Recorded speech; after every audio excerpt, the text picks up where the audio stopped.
گلہٹی کا سیاہ تیندوا by Kenneth Anderson. وہ رات میں کبھی نہیں بھول سکتا۔ گلہٹی کا جنگل تاریک اور خاموش تھا۔ آسمان پر سیاہ بادل آہستہ آہستہ جمع ہو رہے تھے۔ ایک ایک تارا باری باری نظروں سے اوجھل ہو رہا تھا۔ نہایت احتیاط سے ندی کے ساتھ ساتھ چلتے ہوئے میں گھنے جنگل کی طرف بڑھا۔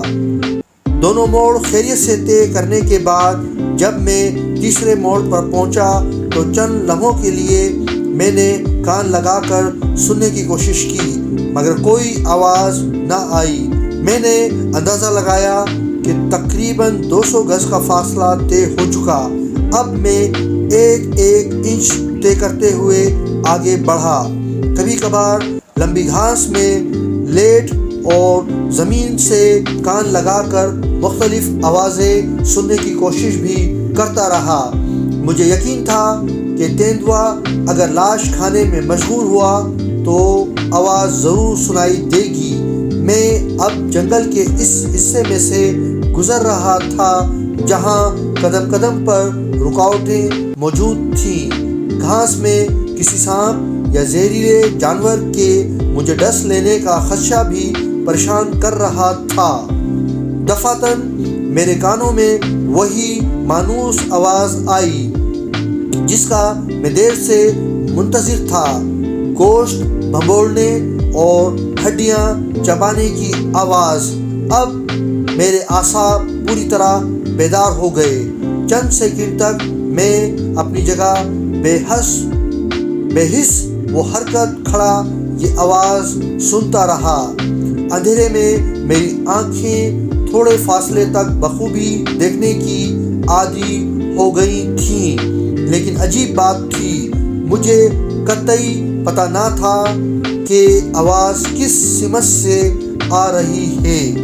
تیندوا بلا شک و شبہ اپنا شکار ہڑپ کر رہا تھا۔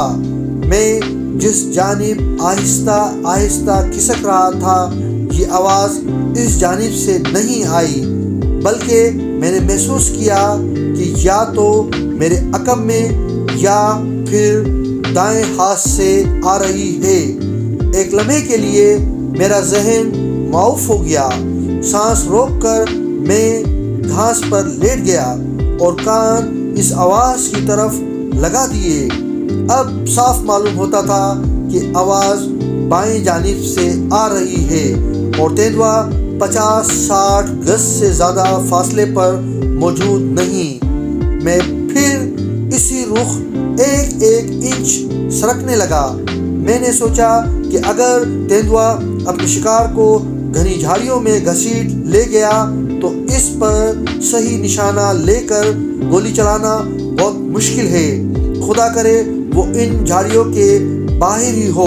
میں جانتا تھا کہ تیندوا جب تک گوشت کھانے میں مشغول ہے اسے میری آمد کا پتہ نہیں چل سکتا۔ اب میں اس قدر قریب پہنچ چکا تھا کہ ہڈیاں چٹکنے اور تیندوے کے جبڑے ہلنے کی آوازیں بھی بخوبی امتیاز کر سکتا تھا۔ دفعتاً میرے قدموں تلے ایک سوکھی شاخ چرچرا اٹھی۔ مجھے یقین تھا کہ تیندوا یقیناً یہ آہٹ سن چکا ہوگا۔ دھڑکتے دل کے ساتھ میں نے رائفل کی لبلبی پر انگلی رکھ دی اور آنکھیں پھاڑ پھاڑ کر سامنے گھورنے لگا۔ میں اس وقت تک ٹارچ روشن کرنے کا خطرہ مول نہیں لے سکتا تھا جب تک کہ مجھے تیندوے کی اس سمت موجودگی کا یقین نہ ہو جاتا۔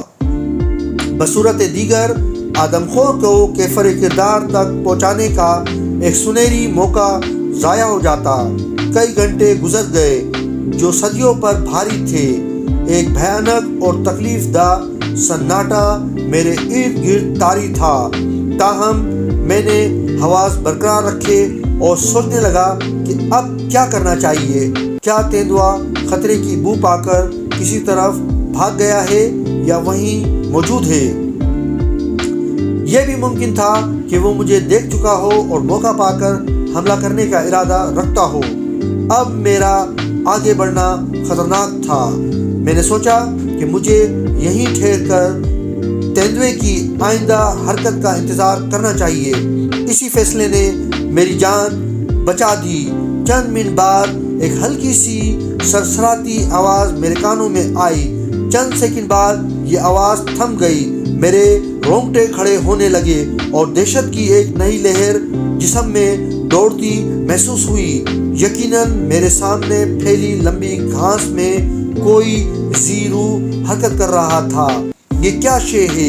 کوئی سانپ، خرگوش یا جنگلی چوہا؟ ممکن ہے یہ آواز تیندوے کے چلنے سے پیدا ہو رہی ہو۔ میں جانتا تھا کہ تیندوا جب اپنے حریف پر چھپ کر حملہ کرنے کے ارادے سے بڑھے تو دونوں دائیں پنجے آگے بڑھا اور پیڑ زمین سے لگا کر سرکتا ہے۔ یقیناً یہ تیندوا ہی ہے جو میری طرف بڑھ رہا ہے۔ یہ خیال مجھے بدحواس کر دینے کے لیے کافی تھا۔ میری پیشانی پسینے سے تر ہو گئی اور آنکھوں کے آگے شرارے سے رقص کرنے لگے۔ سیاہ تیندوا اس گھپ اندھیرے میں کسی طرح نظر نہیں آ سکتا تھا۔ میں نے اسی لمحے رائفل کی نالی پر لگی برقی ٹارچ کا بٹن دبا دیا۔ تیز روشنی کی لمبی لکیر نے سامنے کا منظر عیاں کر دیا۔ میں خدا کو حاضر ناظر جان کر کہتا ہوں کہ اگر ٹارچ روشن کرنے میں مزید چند سیکنڈ کی تاخیر ہوتی تو تیندوا میرا کام تمام کر چکا ہوتا۔ میں نے ایک ثانیے میں اسے چند قدم کے فاصلے پر گھاس میں چھپے دیکھا۔ پھر وہ اپنا سر باہر نکال کر غرایا۔ اس کی آنکھیں انگاروں کی مانند دیکھ رہی تھی۔ ٹارچ روشن ہوتے ہی وہ گھبرا کر پیچھے مڑا اور گھاس سے گزرتا دور جا کھڑا ہوا۔ غالباً اپنی زندگی میں پہلی مرتبہ اس نے یہ عجیب و غریب روشنی رات کے وقت جنگل میں دیکھی تھی۔ اس کی غراہٹ اب گرج میں تبدیل ہو گئی اور سویا ہوا جنگل لرز اٹھا۔ میں نے فوراً اس کے سر کا نشانہ لیا اور رائفل کی لبلبی دبا دی۔ گولی چلتے ہی میں نے دیکھا کہ تیندوا فضا میں کئی فٹ اوپر اچھلا اور پوری قوت سے غراتا جنگل میں غائب ہو گیا۔ اس کے چیخنے اور گرجنے کی آوازیں کچھ دیر تک سنائی دیں۔ اس کے بعد جنگل میں پھر وہی موت کی سی خاموشی چھا گئی۔ مجھے یقین تھا کہ اسے ضرور گولی لگی ہے اور وہ زیادہ دور نہیں جا سکے گا۔ بہرحال اب اس کا تعاقب کرنا ناممکن بات تھی۔ میں نے اس کام کو اگلے دن پر ملتوی کیا اور گاؤں کی طرف ہو لیا۔ اب میں اپنی ٹارچ بے کھٹکے استعمال کر سکتا تھا۔ میرا خیال تھا کہ میں زیادہ سے زیادہ آدھے گھنٹے تک گاؤں پہنچ جاؤں گا، لیکن جلد مجھے اپنی حماقت کا احساس ہو گیا۔ میں راستہ بھول چکا تھا۔ میں نہایت پریشانی اور اضطراب کے عالم میں سوچنے لگا اب کدھر جاؤں۔ اگرچہ میں اس جنگل میں کئی مرتبہ آ چکا تھا اور اس کے مختلف راستوں سے آگاہ تھا، مگر اس رات ذہن ایسا بگڑا کہ راستہ بھول کر کہیں کا کہیں جا نکلا۔ میں نے آسمان کی طرف دیکھا۔ بادلوں نے کالی گھٹا کی شکل اختیار کر لی تھی۔ مغرب کی طرف بجلی کبھی کبھی گونجتی تو ایک ثانیے کے لیے جنگل منور ہو جاتا۔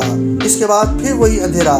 میں چاہتا تھا کہ بارش شروع ہونے سے پہلے گلہٹی پہنچ جاؤں۔ تھوڑی دیر بعد بارش بھی شروع ہو گئی۔ آخر کامل 2.5 گھنٹے تک بھٹکنے اور بارش میں خوب بھیگنے کے بعد میں جنوب کی طرف اس راستے پر ہو لیا جو میرے خیال میں جنگل سے باہر کو جاتا تھا۔ لیکن اس راہ میں ایک نئی مصیبت میری منتظر تھی۔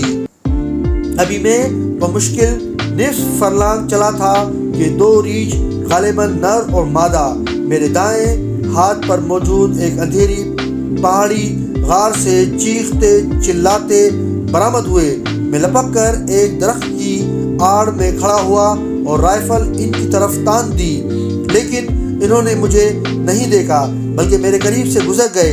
میں سمجھ گیا کوئی اور درندہ ان کے تعاقب میں ہے۔